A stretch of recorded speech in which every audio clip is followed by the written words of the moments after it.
Hello students, welcome again to my channel. कैसे हैं आप लोग? I hope all of you are good. ये वेब थियरी का थर्ड वीडियो है।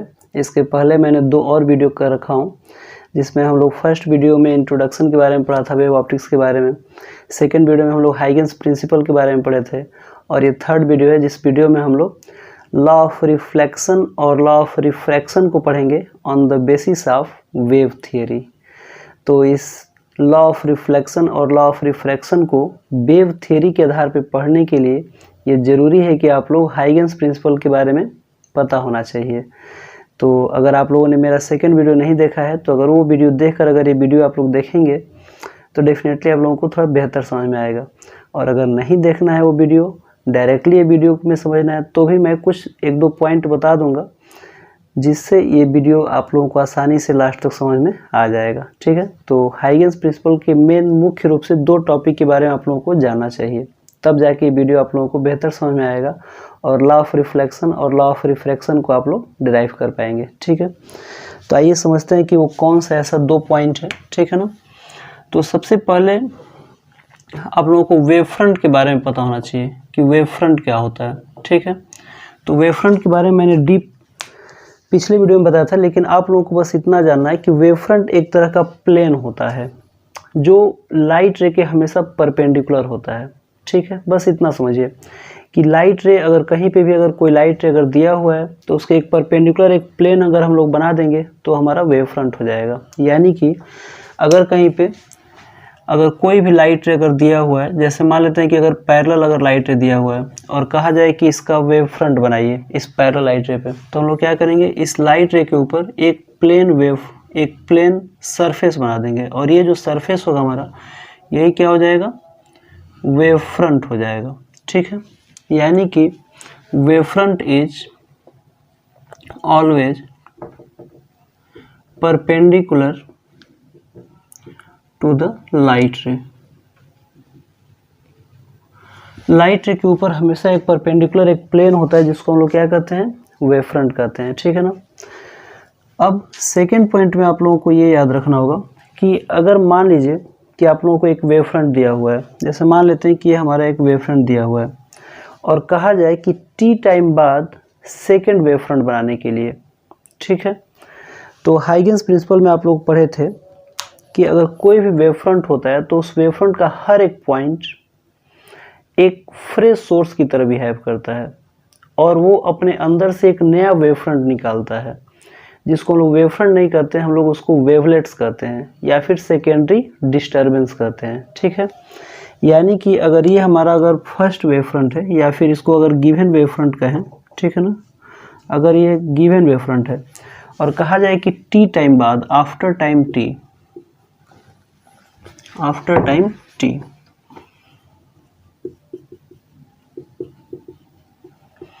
अगर आफ्टर टाइम टी अगर मान लीजिए कि हमें एक और वेव फ्रंट निकालना है, ठीक है, या बनाना है, तो हम लोग क्या करेंगे कि इस वेव फ्रंट के हर एक पॉइंट को हम लोग एक फ्रेश सोर्स की तरह मान लेंगे, और मानेंगे कि इसके अंदर से एक नए नए वेवलेट्स निकल रहे हैं। क्या निकल रहे हैं? वेवलेट्स। ठीक है, तो हम लोग को इतने सारे वेवलेट्स नहीं बनाने होते हैं। अगर मान लीजिए कि टी टाइम बाद अगर कहा जाए कि सेकेंडरी वेव फ्रंट बनाइए, तो पहला वेव फ्रंट दिया हुआ है, और जिस डायरेक्शन में हमें अगर सेकेंडरी वेव फ्रंट बनाना होता है, तो उसके लिए हम लोग क्या करते हैं कि अगर वेव का जो स्पीड होता है उसको वेव का स्पीड भी मान लें। अगर स्पीड ऑफ वेव अगर मान लेते हैं कि भी है, क्योंकि जो वेवलेट्स होते हैं ये स्पीड ऑफ वेव से आगे बढ़ते हैं, और स्पीड ऑफ वेव का मतलब speed of light in that medium. ठीक है, तो कितना ये दूर तक जाएगा टी टाइम में, तो डिस्टेंस इक्वल टू क्या हो जाएगा, v इंटू टी हो जाएगा। ठीक है ना, यानी कि हर एक पॉइंट से एक फॉरवर्ड डायरेक्शन में v इंटू टी यानी कि vt का एक आर्क ड्रॉ कर लेंगे। ठीक है, यहाँ से हम लोग यहाँ पे आर्क ड्रॉ कर लेंगे ऐसे, और इसका जो डिस्टेंस होगा हमेशा कितना होगा, vt होगा। ठीक है, तो हर पॉइंट से हम लोग एक vt का एक आर्क ड्रॉ कर लेंगे, और फिर सभी आर्क के ऊपर एक टेंजेंट ड्रॉ कर देंगे। तो ये जो टेंजेंट होगा ना, यही टेंजेंट हमारा सेकेंडरी वेव फ्रंट कहलाएगा, सेकेंडरी वेव फ्रंट। ठीक है, तो 2 पॉइंट बस आप लोगों को याद रखना है, ठीक है। पूरे लॉ ऑफ रिफ्लेक्शन और लॉ ऑफ रिफ्रैक्शन को समझने के लिए मात्र 2 पॉइंट। वो कौन कौन से पॉइंट हैं? तो पहला पॉइंट ये है कि अगर कोई भी अगर लाइट रे दिया हुआ है और कहा जाए कि वेव फ्रंट बनाइए, तो उस लाइट रे के ऊपर एक परपेंडिकुलर एक प्लेन बना देना है। जैसे मान लीजिए कि हमारा लाइट रे है, ठीक है, 2 ऐसे लाइट रे है, किसी एक पर्टिकुलर डायरेक्शन में चल रहे हैं, ठीक है, इस तरह से। तो इसके परपेंडिकुलर अगर कोई भी अगर एक प्लेन बनेगा, वो प्लेन ही हमारा क्या कहलाएगा? वेव फ्रंट कहलाएगा। तो पहला तो आप लोग ये पता होना चाहिए, ठीक है ना, कि वेव फ्रंट हमेशा लाइट रे के क्या होता है? परपेंडिकुलर एक प्लेन होता है। दूसरा, अगर कोई एक वेव फ्रंट दिया हुआ है और हमसे कहा जाए कि सेकेंडरी वेव फ्रंट बनाइए टी टाइम बाद, ठीक है, तो टी टाइम बाद का जो सेकेंडरी वेव फ्रंट होगा, तो वहाँ से हर वेव फ्रंट का हर एक पॉइंट एक फ्रेश सोर्स की तरह बिहेव करता है, और जब हर एक पॉइंट फ्रेश सोर्स की तरह बिहेव करेगा, तो वहाँ से एक नए नए वेवलेट्स निकलेंगे। इसको हम लोग वेवलेट्स कहते हैं, वेवलेट्स, ठीक है ना, या फिर न्यू डिस्टर्बेंस। तो हमको क्या करना है कि VT का आर्क बना के नए नए वेवलेट्स ड्रॉ करने हैं। क्यों? क्योंकि टी टाइम बाद वो VT इतना दूर चला जाएगा, क्योंकि स्पीड ऑफ जो वेव है उस मीडियम में वो v है, और हर वेवलेट्स के ऊपर एक परपेंडिकुलर टेंजेंट ड्रॉ करेंगे, तो ही हमारा क्या हो जाएगा? सेकेंडरी वेव फ्रंट हो जाएगा। बस ये 2 पॉइंट आप लोग अगर याद रखोगे तो समझ में आ जाएगा, ठीक है। तो इसको अगर नोट करना है तो नोट कर सकते हैं आप लोग। इसके बाद फिर मैं लॉ ऑफ रिफ्लेक्शन बताता हूँ। ओके, तो अब हम लोग बात करेंगे लॉ ऑफ रिफ्लेक्शन और लॉ ऑफ रिफ्रैक्शन के बारे में। तो लॉ ऑफ रिफ्लेक्शन को प्रूफ करने के लिए आप लोगों को पता होना चाहिए कि what is law of reflection. तो लॉ ऑफ रिफ्लेक्शन 2 होते हैं। पहला जो लॉ ऑफ रिफ्लेक्शन होता है उसमें इंसिडेंट एंगल हमेशा रिफ्लेक्टेड एंगल के इक्वल होता है। और इंसिडेंट एंगल क्या होता है? तो इंसिडेंट एंगल इंसिडेंट रे और नॉर्मल के बीच का एंगल होता है, और रिफ्लेक्टेड एंगल नॉर्मल और रिफ्लेक्टेड रे के बीच का एंगल होता है। यानी कि अगर मैं इसको बहुत जल्दी अगर मैं समझाने की कोशिश करूं, तो ये अगर मान लेते हैं कि कोई प्लेन मिरर है, ठीक है ना, ये प्लेन मिरर है अगर, ठीक है, तो ये हमारा इंसिडेंट रे है, और ये हमारा नॉर्मल है, और ये हमारा क्या है? रिफ्लेक्टेड रे है।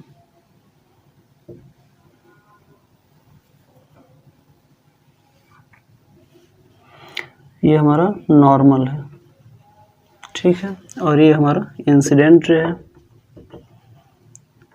इंसिडेंट रे, और ये हमारा क्या है? रिफ्लेक्टेड रे है, रिफ्लेक्टेड रे। तो ये जो एंगल होता है इसको इंसिडेंट एंगल कहते हैं, और ये एंगल को हम लोग क्या कहते हैं? रिफ्लेक्टेड एंगल कहते हैं। यानी कि एंगल I जो होता है वो एंगल R के हमेशा इक्वल होता है। तो ये हमारा फर्स्ट लॉ होता है। और सेकेंड लॉ के हिसाब से जो इंसिडेंट रे है और जो नॉर्मल है और जो रिफ्लेक्टेड रे है वो सारे एक ही प्लेन में होते हैं। मतलब incident ray, normal and reflected ray all lie in the same plane. तो इसी चीज़ को हम लोग on the basis of wave theory के आधार पे प्रूफ करेंगे, ठीक है। तो आइए स्टार्ट करते हैं। तो सबसे पहले मैं यहाँ पे एक प्लेन सरफेस बना रहा हूँ जिसको हम लोग प्लेन मिरर बोलेंगे, ठीक है। तो ये मान लेते हैं कि हमारा प्लेन मिरर है। इसके बाद हम लोग यहाँ पे वेव थियरी के आधार पे प्रूफ करना है हम लोग को। तो यहाँ पे हम लोग एक लाइट रे नहीं लेंगे, हम लोग यहाँ तो कई सारे लाइट रे लेंगे या फिर इंसिडेंट वेव फ्रंट लेंगे, ठीक है। तो सबसे पहले हम मान लेते हैं कि यहाँ पे एक वेव फ्रंट इंसिडेंट हो रहा है। ये जो है एक वेव फ्रंट है, और इस वेव फ्रंट का नाम मैं AB रख लेता हूँ, और ये जो वेव फ्रंट है इसको हम लोग इंसिडेंट वेव फ्रंट मान लेते हैं, इंसिडेंट वेव फ्रंट, ठीक है। अब अगर मान लेते हैं कि ये जो वेव फ्रंट है अगर ये इस सरफेस पे अगर टकराएगा, तो अगर हमें रे बनाना होगा, तो मैं अभी बताया हूँ कि अगर कभी भी अगर लाइट रे दिया हो तो उसके परपेंडिकुलर सरफेस को लोग क्या कहते हैं?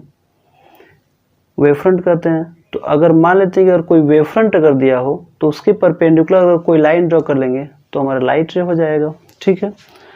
तो इसके परपेंडिकुलर हम एक लाइट रे बना देते हैं। तो एक लाइट रे मैं यहाँ पे बना देता हूँ और एक लाइट रे यहाँ पे बना देता हूँ, ठीक है।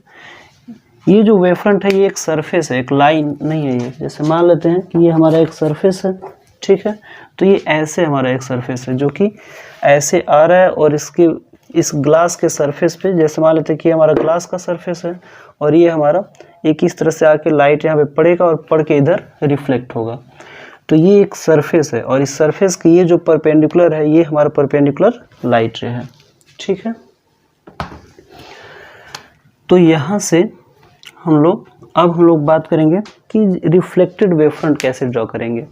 तो मैंने अभी आप लोगों को बताया कि अगर एक वेव फ्रंट दिया हो और टी टाइम बाद अगर दूसरा वेव फ्रंट अगर ड्रॉ करना हो तो कैसे हम लोग करते हैं, ठीक है। तो उसके लिए हम लोग बात करते हैं कि इस वेव फ्रंट का हर एक पॉइंट फ्रेश सोर्स की तरह बिहेव करता है और अगर ये जो लाइट है यहाँ पे t इक्वल टू अगर 0 टाइम में अगर यहाँ पे आके अगर पड़ा है तो हम लोग t इक्वल टू मान लेते हैं कि टाइम अगर t बीत गया after time t, after time t, तो t टाइम बाद हम लोग एक दूसरा वेव फ्रंट बनाएंगे। तो दूसरा वेव फ्रंट बनाने के लिए हम मान लेते हैं कि ये जो लाइट है ये t टाइम बाद यहाँ पे आके कोलिजन कर रहा है, ठीक है ना। तो यहाँ पे अगर हम लोग अगर एक यहाँ से एक आर्क अगर बनाए हम लोग यहाँ से, ठीक है ना, तो ये आर्क कितने लेंथ का होना चाहिए। तो अगर वेव का speed if the speed of wave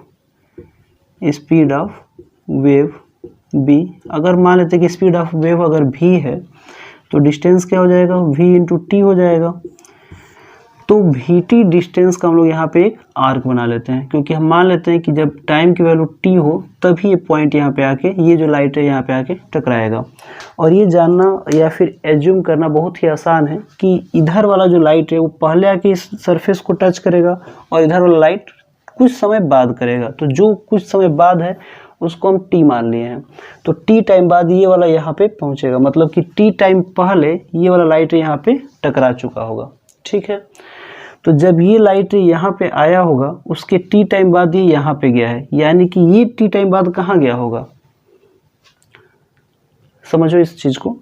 मान लेते हैं कि जब टाइम की वैल्यू 0 है तब ये यहाँ पे है और ये लाइट यहाँ पे है, t टाइम बाद ये यहाँ पे पहुँचा, तो ये लाइट t टाइम बाद कहाँ पहुँचा होगा, तो ऐसे रिफ्लेक्ट होके इधर गया होगा कहीं।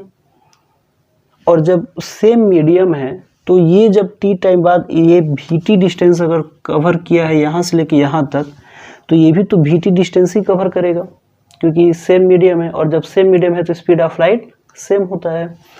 तो हम क्या करेंगे कि इधर एक साइड में हम लोग फिर से यहाँ पे vt का एक आर्क यहाँ से कट कर लेंगे, ठीक है, यहाँ से एक आर्क।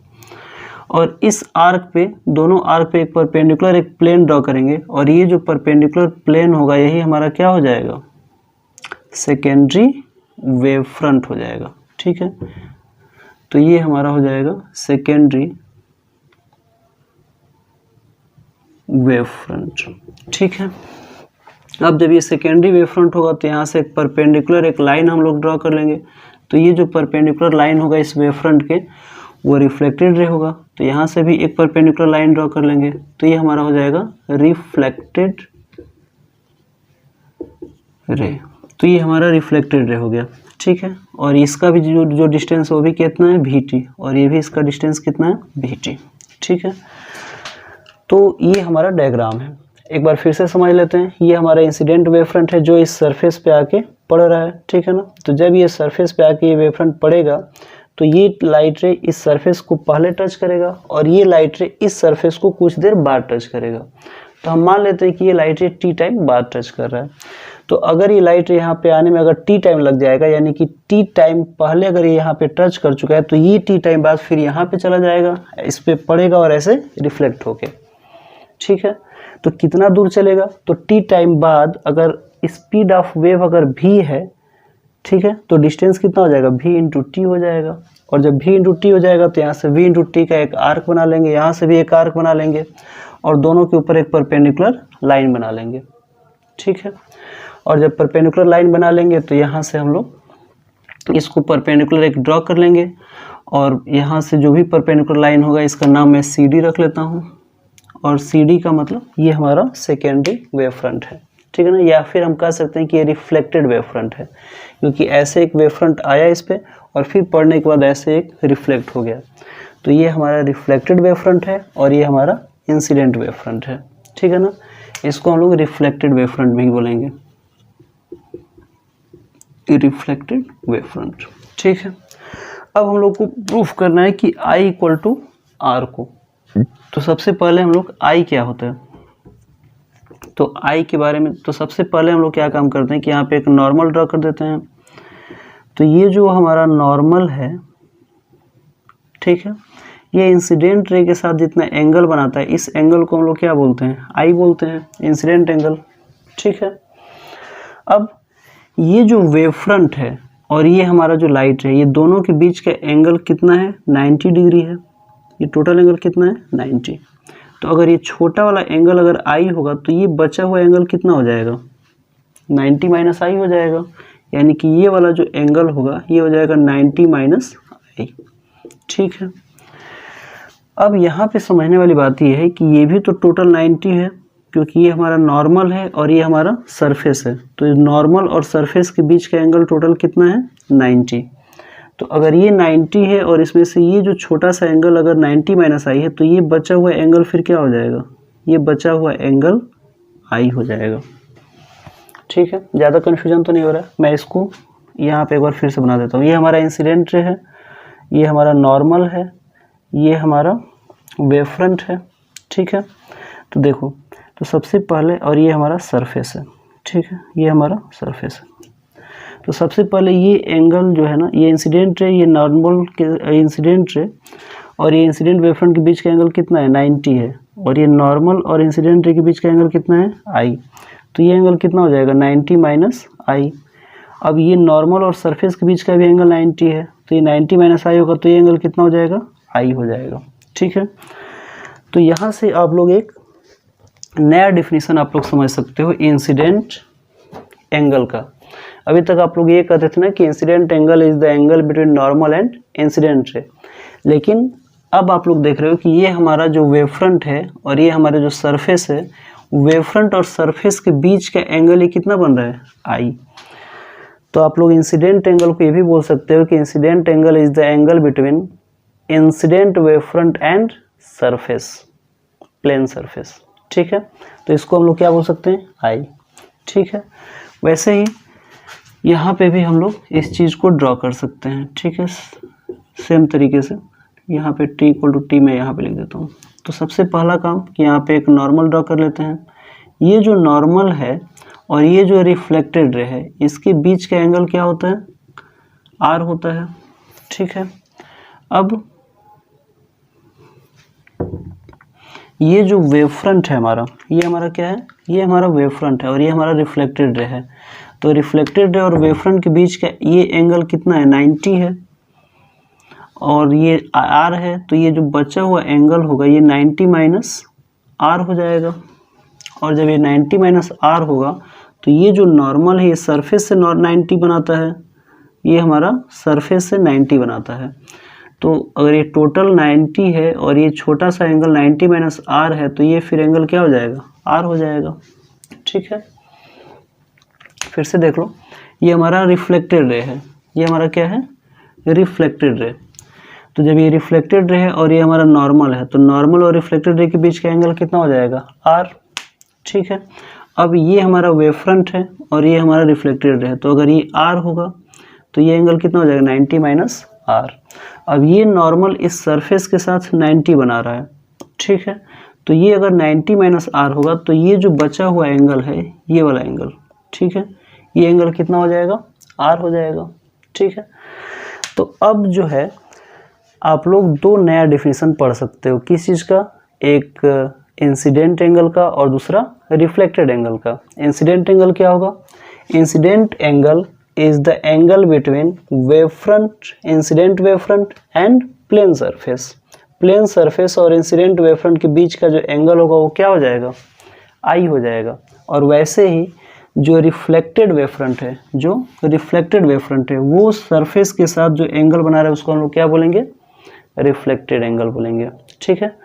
तो reflected angle, reflected wave front और सरफेस के बीच का एंगल, और incident angle, incident wave front और सरफेस के बीच का एंगल हो जाएगा, ठीक है। अब हम लोग को क्या करना है कि दो ट्रायंगल लेना है, ठीक है ना।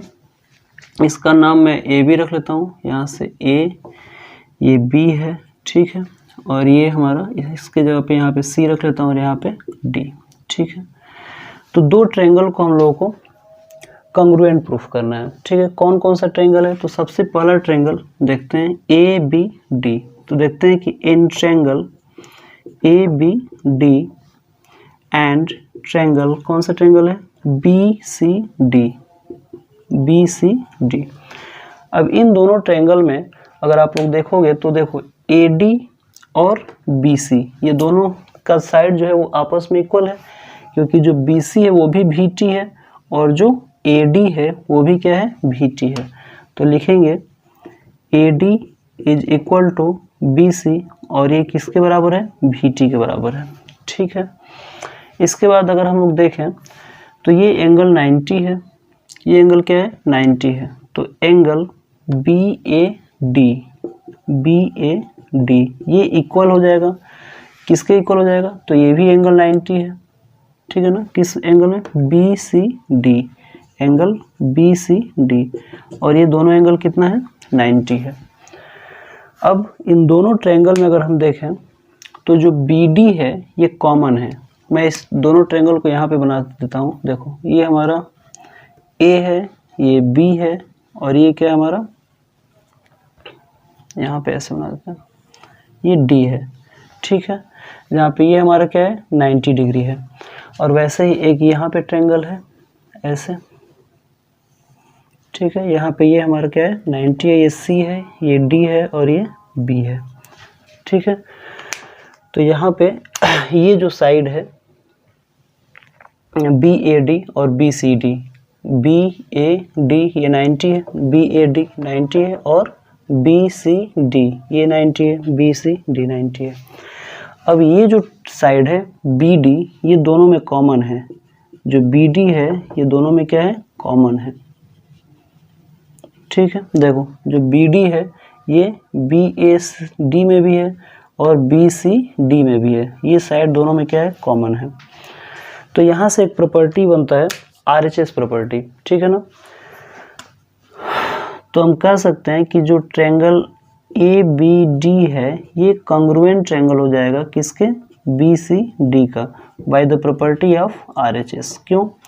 क्योंकि RHS प्रॉपर्टी में R का मतलब होता है राइट एंगल यानी कि 90 डिग्री और H का मतलब होता है हाइपोटेनियस। ठीक है ना, और S का मतलब होता है एनी साइड।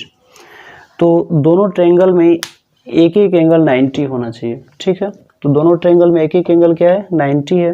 दूसरा हाइपोटेनियस इक्वल होना चाहिए। तो हाइपोटेनियस साइड कौन सा होता है? जो 90 डिग्री के सामने का होता है। तो ये 90 डिग्री और इसके सामने का एंगल है, इसके सामने का साइड है हमारा BD। ठीक है, तो BD इक्वल है और इसमें भी ये 90 डिग्री, इसके सामने का साइड क्या है? BD। तो ये आपस में इक्वल है। ठीक है, और इसके बाद हम लोग बात करें अगर कोई एक साइड का, तो एक साइड हमारा AD जो है वो BC के इक्वल है, BC जो है वो AD के इक्वल है, जो कि किसके बराबर है? VT के। यानी कि RHS प्रॉपर्टी से दोनों ट्रायंगल क्या हो गए? कॉन्ग्रुएंट हो गए। तो अगर कोई भी अगर दो ट्रायंगल अगर कॉन्ग्रुएंट हो जाता है तो आप लोगों को पता है, ये क्लास 9th और 10th में आप लोग पढ़े होंगे कि congruent part of a congruent triangle is also congruent. ठीक है, यानी कि दोनों ट्रायंगल के तीनों साइड और तीनों एंगल एक दूसरे के क्या हो जाते हैं? इक्वल हो जाते हैं। ठीक है, तो देखते हैं कि कौन कौन से साइड एक दूसरे के इक्वल हो जाएंगे। तो देखो, तो जो AB है वो इक्वल होगा AB। ठीक है, वो किसके इक्वल होगा? CD के, यानी कि जो AB है वो CD के इक्वल होगा। दूसरा जो BC है BC ये किसके इक्वल होगा? AD के इक्वल हो जाएगा। तो ये हमारा है AD, तो ये इसके बराबर होगा और ये तीनों में कॉमन है। ठीक है, अब जो भी साइड है, जो इक्वल साइड होगा उसके सामने के एंगल भी आपस में क्या होते हैं? इक्वल होते हैं। तो यहाँ पे हम लोग देख सकते हैं कि जो ये जो एंगल है, कौन सा एंगल?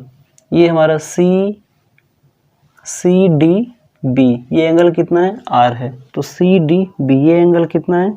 R है। और यहाँ पे ABD ये एंगल कितना है? I है। ठीक है, तो AD के सामने का जो एंगल है वो सेम दूसरे वाले ट्रायंगल के सेम साइड के सामने वाला एंगल भी आपस में क्या होगा? इक्वल हो जाएगा। तो देखो, तो ये हमारा AD है तो AD के सामने क्या है I। अब AD के इक्वल कौन सा है हमारा BC है, तो BC के सामने एंगल क्या है R। ये AD जो है वो BC के इक्वल है, तो AD के सामने का जो एंगल है वो BC के सामने के एंगल के क्या होगा, इक्वल हो जाएगा। यानी कि हम कह सकते हैं कि therefore angle I equal to angle R। ठीक है, और ये कैसे होगा, CP CT C से होगा। Congruent part of congruent triangle is also congruent. तो इस तरीके से हम लोग लॉ ऑफ रिफ्लेक्शन के फर्स्ट लॉ को हम लोगों ने प्रूफ कर लिया। ठीक है, तो आप लोग इसको नोट कर लो, फिर मैं सेकंड लॉ को बताता हूँ।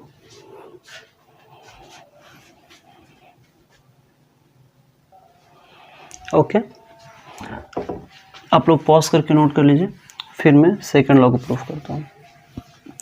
तो फर्स्ट लॉ तो ये होता है कि इंसिडेंट एंगल जो है वो रिफ्लेक्टेड एंगल के इक्वल होता है। सेकंड लॉ क्या होता है, तो सेकंड लॉ में ये होता है कि incident ray, normal and reflected ray all lie in the same plane.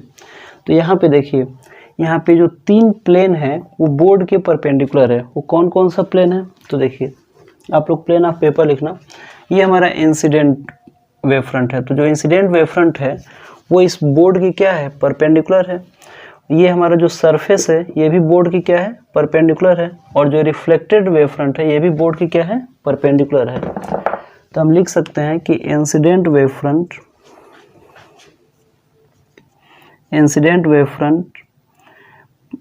Plane surface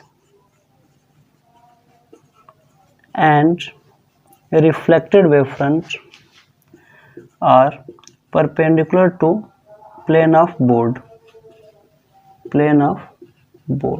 ठीक है, अब ये जो इंसिडेंट रे है, इंसिडेंट रे ये परपेंडिकुलर है इंसिडेंट वेव फ्रंट पे। Incident rays are perpendicular to incident wave front. जो भी इंसिडेंट रे है, ठीक है, ये इंसिडेंट रे है, ये इंसिडेंट रे है, ये हमेशा वेव फ्रंट के क्या है, इंसिडेंट वेव फ्रंट के परपेंडिकुलर है। ठीक है, और जो रिफ्लेक्टेड वेव फ्रंट है, ये रिफ्लेक्टेड रे है, वो रिफ्लेक्टेड वेव फ्रंट के परपेंडिकुलर है। Reflected rays are perpendicular to reflected wave front. ठीक है, और ये जो नॉर्मल है, ये नॉर्मल है, ठीक है ना, ये इस सरफेस के परपेंडिकुलर है। तो normals are perpendicular to plane surface. तो जो भी नॉर्मल है वो प्लेन सरफेस के क्या है, परपेंडिकुलर है। तो हम कह सकते हैं कि ये तीनों एक दूसरे के एक ही प्लेन में होंगे। कौन कौन, तो ध्यान समझिए इस चीज को। देखिए, ये हमारा इंसिडेंट वेव फ्रंट है, ये हमारा सरफेस है, और ये हमारा रिफ्लेक्टेड वेव फ्रंट है। ये तीनों जो है बोर्ड के क्या है, परपेंडिकुलर हैं, और इनके परपेंडिकुलर इंसिडेंट रे है। ठीक है ना, इंसिडेंट वेव फ्रंट के परपेंडिकुलर इंसिडेंट रे है। जो नॉर्मल है वो सरफेस के परपेंडिकुलर है, और जो रिफ्लेक्टेड वेव फ्रंट है उसके परपेंडिकुलर हमारा क्या है, रिफ्लेक्टेड रे है।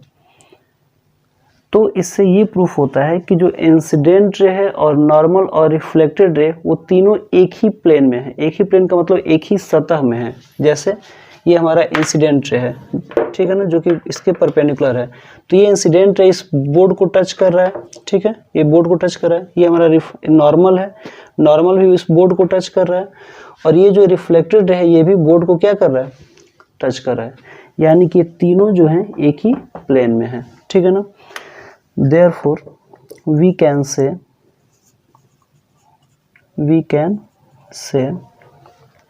incident ray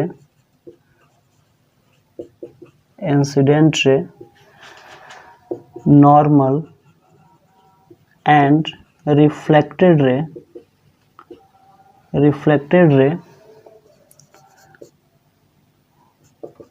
all lie in the same plane. ये सब एक ही प्लेन में है। तो ये हमारा सेकेंड लॉ था जो लॉ ऑफ रिफ्लेक्शन का था। ठीक है, तो आप लोग इसको नोट कर लीजिए, और फिर मैं बताता हूँ लॉ ऑफ रिफ्रैक्शन के बारे में। ओके, तो अब हम लोग पढ़ेंगे लॉ ऑफ रिफ्रैक्शन के बारे में। तो लॉ ऑफ रिफ्रैक्शन क्या होता है, तो जैसे दो लॉ होता है लॉ ऑफ रिफ्लेक्शन में, वैसे ही दो लॉ इसमें भी होता है लॉ ऑफ रिफ्रैक्शन में।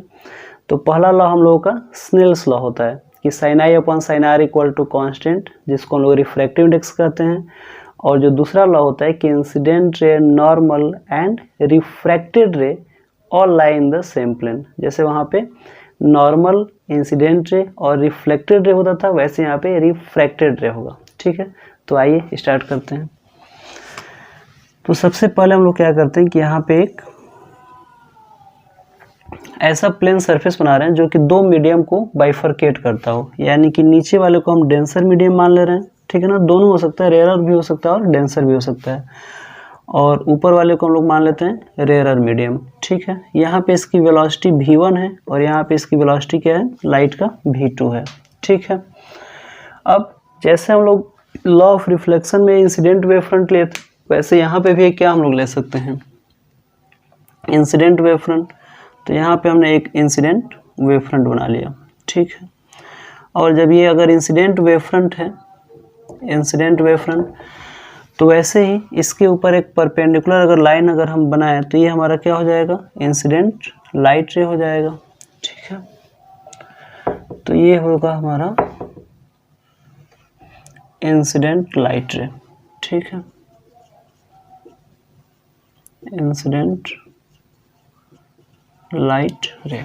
ठीक है, अब ये मान लेते हैं कि यहाँ पे इसकी ये ए और ये बी पॉइंट है और ये यहाँ पे t इक्वल टू 0 टाइम में ये यहाँ पे कोलाइड कर रहा है। ठीक है, तो जैसे वहाँ पे हम लोगों ने t equal to T time बाद हम माने थे कि ये वाला यहाँ पे जाके कोलाइड करेगा, सरफेस से इंटरेक्ट होगा। ठीक है ना, तो चलिए इसको यहाँ से एक आर्क हम लोग एक ड्रॉ कर लेते हैं। यहाँ पे ये एक आर्क हमने बना लिया और ये आर्क का लेंथ क्या होगा, तो हम मान लेते हैं कि if the speed of wave in first medium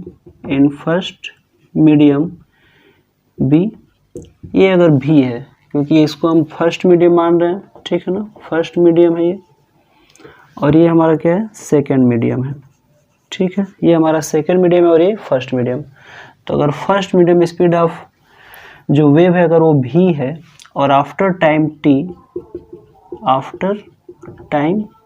अगर ये t टाइम बाद अगर यहाँ पे आके अगर कोलाइड हो रहा है तो आर्क का लेंथ क्या हो जाएगा, तो लेंथ ऑफ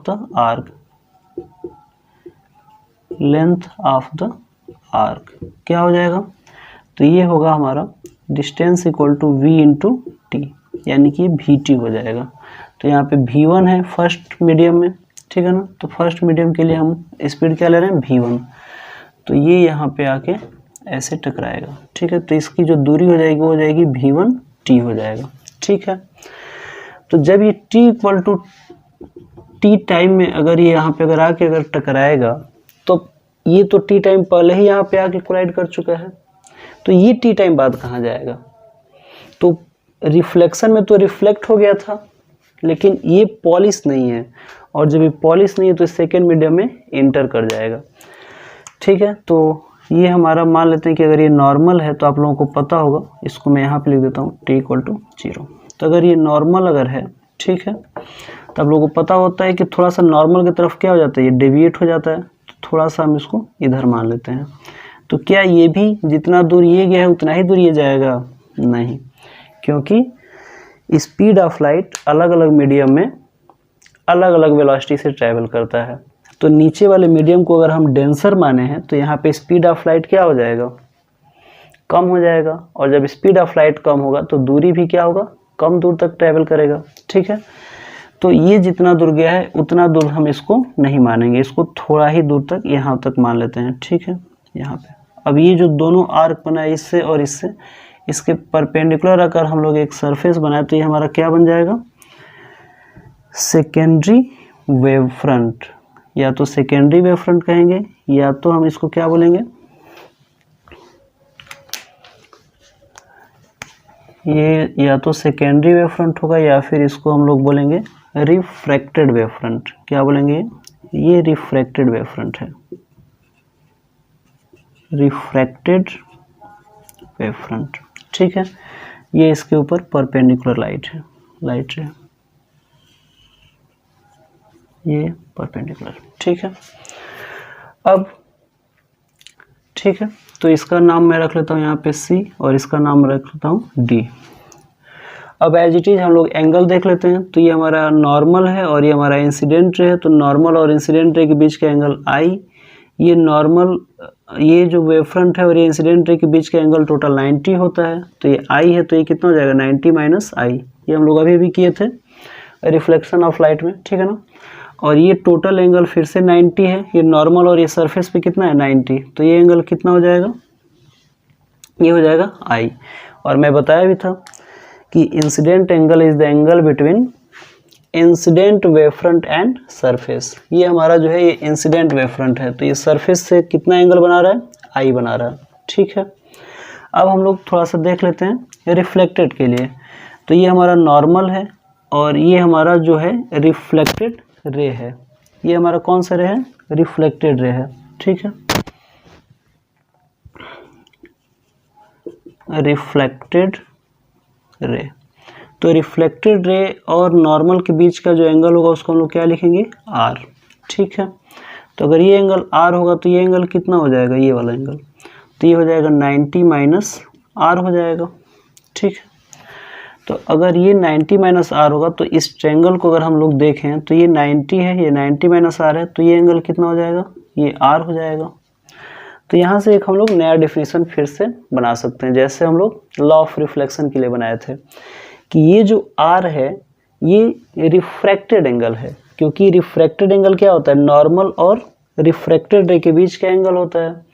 और इसी R के बराबर ये भी हो गया, यानी कि ये जो वेव फ्रंट है ये हमारा कौन सा है, रिफ्रैक्टेड वेव फ्रंट है और ये सरफेस है।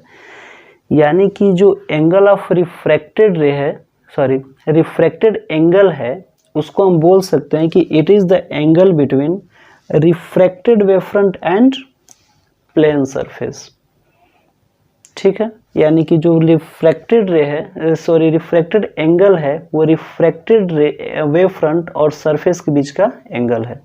अभी तक रिफ्रैक्टेड एंगल क्या होता था, रिफ्रैक्टेड एंगल नॉर्मल और रिफ्रैक्टेड रे के बीच का एंगल होता था, लेकिन अब हम इसको एक नया डेफिनेशन बोल सकते हैं कि जो रिफ्रैक्टेड एंगल होगा वो रिफ्रैक्टेड रे और नॉर्मल रिफ्रैक्टेड रे और सरफेस के बीच का एंगल होगा, ठीक है ना। ये हमारा प्लेन सरफेस और ये हमारा रिफ्रैक्टेड वेव फ्रंट, इसके बीच के एंगल को हम लोग क्या बोलेंगे, रिफ्रैक्टेड एंगल बोलेंगे, ठीक है।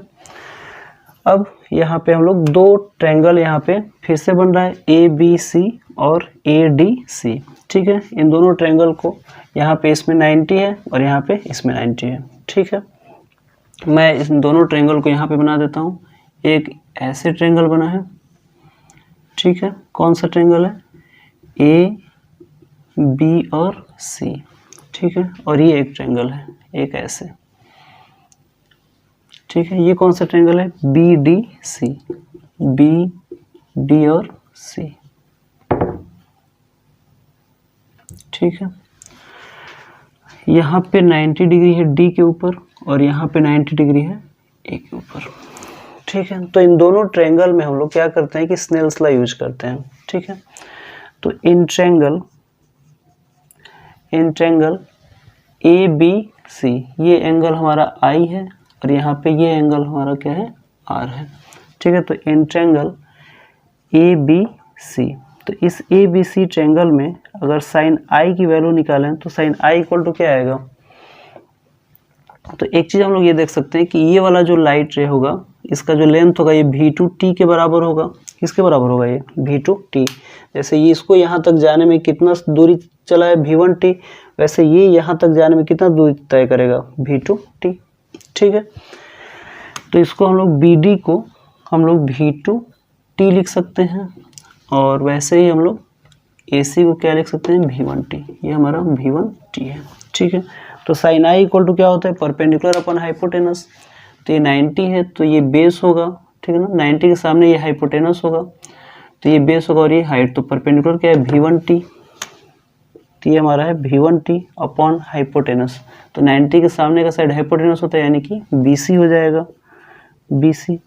वैसे ही इन ट्रायंगल BDC में, तो BDC ट्रायंगल में साइन R की वैल्यू अगर हम लोग निकालें तो साइन R इक्वल टू क्या हो जाएगा, तो साइन आर इक्वल टू फिर से परपेंडिकुलर अपन हाइपोटेनस होगा, तो ये हमारा 90 है तो ये हाइपोटेनस होगा, ये हमारा आर है तो आर है तो ये बेस हो जाएगा, ये हाइट हो जाएगा और ये हाइपोटेनस हो जाएगा।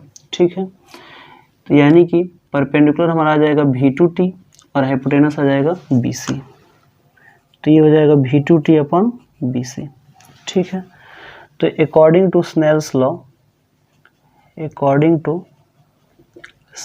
Law sine I upon sine R, तो इसकी वैल्यू अगर हम लोग निकालें तो साइन I की वैल्यू क्या है यहाँ पे V1T upon BC into sine R की वैल्यू BC ऊपर चला जाएगा और अपॉन क्या आ जाएगा V2T, तो BC से BC कट जाएगा, T से T कट जाएगा, यानी कि V1 अपॉन V2, यानी कि दोनों मीडियम में जो स्पीड ऑफ लाइट है उसका रेशियो आ रहा है sine I upon sine R, और ये रेशियो हमेशा दोनों मीडियम के लिए क्या होगा कांस्टेंट होगा, और इसको हम लोग म्यू से रिप्रेजेंट करेंगे। और यही तो हमारा स्नेल्स लॉ है कि अगर sine I upon sine R equal to क्या आता है कांस्टेंट आता है, जिसको हम लोग क्या बोलते हैं रिफ्रैक्टिव इंडेक्स बोलते हैं। क्या बोलते हैं रिफ्रैक्टिव इंडेक्स। ठीक है, तो यहाँ से हम लोग का फर्स्ट लॉ प्रूफ होता है। ठीक है, तो आप लोग इसका स्नैपशॉट ले लो ताकि मैं सेकंड लॉ बताऊँ।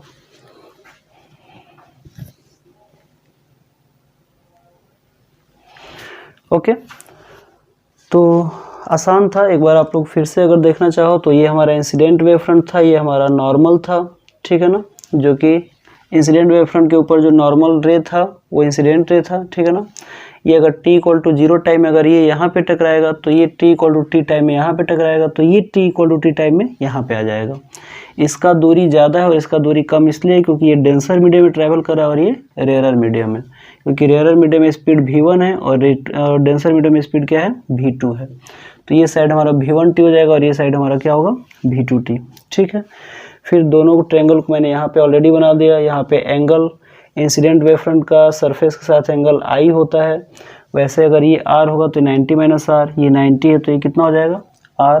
तो यहाँ पे हम लोगों ने एक नया डेफिनेशन पढ़ा कि जो रिफ्रैक्टेड रे है, जो रिफ्रैक्टेड वेव फ्रंट है वो सरफेस के साथ कितना एंगल बना रहा है R, यानी कि उसको हम लोग बोलेंगे रिफ्रैक्टेड एंगल। फिर इन दोनों ट्रायंगल में हम लोग साइन I और साइन R की वैल्यू निकालेंगे, दोनों को डिवाइड करेंगे तो क्या आएगा कांस्टेंट, और यही हमारा फर्स्ट लॉ होता है किसका लॉ ऑफ रिफ्रैक्शन का, जो कि स्नेल्स लॉ के नाम से भी जाना जाता है। ठीक है, अब सेकंड लॉ में ये कह रहा है कि incident ray, normal and refracted ray all lie in the same plane. तो सेम वैसे ही प्रूफ होगा जैसे हम लोग लॉ ऑफ रिफ्लेक्शन में प्रूफ किए हैं। कैसे, तो देख लीजिए इसको और आप लोग नोट कर सकते हो कि इंसिडेंट वेव फ्रंट, ठीक है ना, ये हमारा इंसिडेंट वेव फ्रंट है, ये हमारा किसके परपेंडिकुलर है इस प्लेन ऑफ बोर्ड के। आप लोग प्लेन ऑफ पेपर लिख सकते हो, ठीक है ना, प्लेन ऑफ बोर्ड लिख दोगे तो एग्जामिनर को लगा कि आप लोग कॉपी किए हो। ठीक है, ये हमारा क्या है प्लेन है। ठीक है ना, तो ये हमारा जो बाइफरकेट करने वाला जो प्लेन है वो भी बोर्ड के क्या है हमारा परपेंडिकुलर है, और ये हमारा क्या है रिफ्रैक्टेड वेव फ्रंट है। तो जो रिफ्रैक्टेड वेव फ्रंट है वो भी बोर्ड के क्या है परपेंडिकुलर है, यानी कि तीनों बोर्ड के परपेंडिकुलर है, incident wave front, refracted wave front और प्लेन सरफेस, ये तीनों बोर्ड के परपेंडिकुलर है।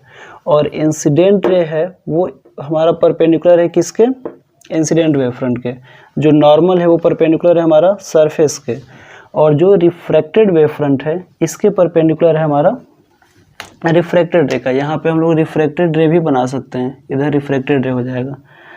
ठीक है ना, ये हमारा क्या है रिफ्रैक्टेड रे। तो ये जो रिफ्रैक्टेड रे है ये हमारा रिफ्रैक्टेड वेव फ्रंट के ऊपर क्या है परपेंडिकुलर है। तो आप लोग लिख सकते हो कि incident wave front surface and refracted wave front are perpendicular to the plane of paper, and incident ray are perpendicular to incident wave front, normal is perpendicular to plane surface, and refracted ray is perpendicular to refracted wave front. Then we can say incident ray, normal and refracted ray all lie in the same plane. ठीक है, तो I hope आप लोगों को ये theory पसंद आया होगा, समझ में आया होगा। आज के लिए इतना ही, थैंक यू वेरी मच, जय हिंद।